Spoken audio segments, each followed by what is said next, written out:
Fuqarolarga pensiya tayinlash ularning mehnat staji va oylik maoshidan kelib chiqib belgilanadi. Lekin yetarlicha mehnat stajiga ega bo'lmaganda-chi, bu holatlarda jarayon qay tartibda amalga oshiriladi? Hozirgi faktimiz shu haqida.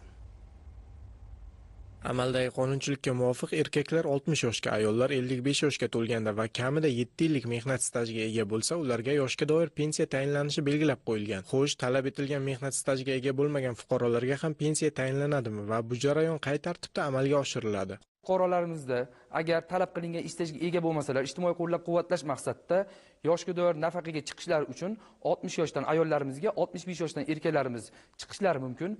Bundan tashqari, nogiron bolalarni parvarishlagan onalarimizga imtiyoz tariqasida 55 yoshdan yoshga doir nafaqaga chiqishlari mumkin.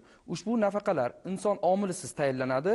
Ushbu nafaqalarni tayinlash uchun fuqarolarimiz Davlat xizmatlari markazi, inson markazlariga yoki mahallalarimizdagi ijtimoiy xodimlarga murojaat qilish mumkin. Ushbu nafaqaning miqdori bugungi kunda qat'iy belgilangan 745 ming so'mni tashkil etadi. Hozirgi kunda 86 mingdan ziyod fuqarolar shu turdagi pensiya oladi. Xuddi shunday holatda murojaatlar qay tartibda ko'rib chiqiladi? Nafaqalarni tayinlash to'liq avtomatlashtirilgan.